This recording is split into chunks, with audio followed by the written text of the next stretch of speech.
This video is titled, The Unchanging Grip of Black Incarceration. Trying to change a broken system like America's criminal justice can only begin when society is not happy with its own reflection in the mirror. In the history of African American struggles, many policies and eras try to escape the shadows of racism. Whether it's from slavery to freedom or segregation to equality, we have made small movements towards equality, but a significant distinction is in the continuous fight for equality and the notable incarceration rates of African Americans. The fact that reforming is so slow proves that the system has no ability to be different just for the sake of justice. In this video, we will discuss the rise and significance of black incarceration rooted in unaltered goals, selfish nature, and racist policy. The unyielding legacy of slavery and convict leasing. One era that doesn't change throughout history is the post-slavery period, which sets unachievable goals made by its unusual efforts and never stops to realize the ridiculousness of the struggle that these goals put black people through. Douglas Blackman, in his Slavery by Another Name, describes how convict leasing trapped black Americans. He quotes, "The convict leasing system, enabled by vague vagrancy laws and racially targeted arrests, re-enslaved thousands of black Americans, laying the groundwork for a criminal justice system that disproportionately punishes black people to this day." This quote examines all the effort that the South put into trying to keep control over black lives.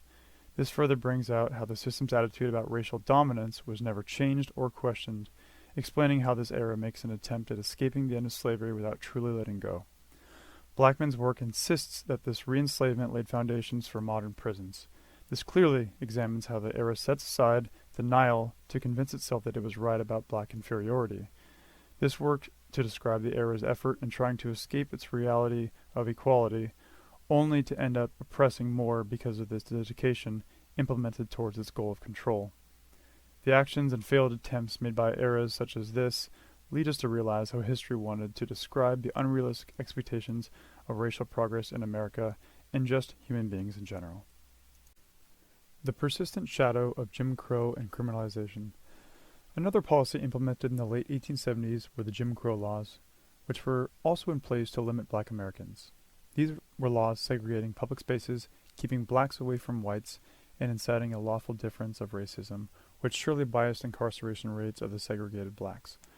Elizabeth Hinton and Deanza Cook, in the mass criminalization of black Americans, remember that, without resentment, quote-unquote, from slave patrols to modern policing, the criminalization of black Americans has been a persistent feature of U.S. history. This piece of evidence examines the way in which Jim Crow ignores true freedom even after all the promises of Reconstruction.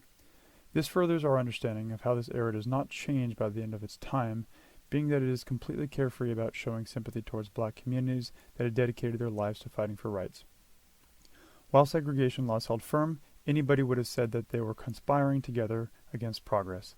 This detail examines how Jim Crow interacts with the people it just went through emancipation with, and how it only plays a role around freedom to appeal to the fact that whites wanted dominance. Jim Crow's careless and selfish attitude expressed when it is around black advancement lets us understand how it has not changed since its insincere days back when slavery ended. Jim Crow's actions, which failed to depict it as anything but careless, heartless, and conceited, prove to us that it is just another era that tries to escape its struggles but fails miserably at doing so, and only helped increase incarceration rates artificially. The modern war on drugs and mass incarceration. A third situation that does not change throughout the story is the war on drugs, which begins and ends being biased and targeted, possibly due to the fact that it and its policies inherited all their power from past racism, unlike true reform. Michelle Alexander, in her The New Jim Crow, Mass Incarceration in the Age of Colorblindness, shouted in her analysis, "The war on drugs, though racially neutral on its face, has operated in a profoundly discriminatory manner, targeting black and Latino communities for enforcement and incarceration." End quote. The era's actions, described in this passage, reveal how the war on drugs looks at situations with itself in mind, and does not give limitations or boundaries on what is respectful and acceptable in social justice. This furthers our understanding as to why this era is not seen changing away from this, quote-unquote, "I don't care because there are no repercussions" sort of attitude, and why scholars use this as a strong personality to show this lack of change.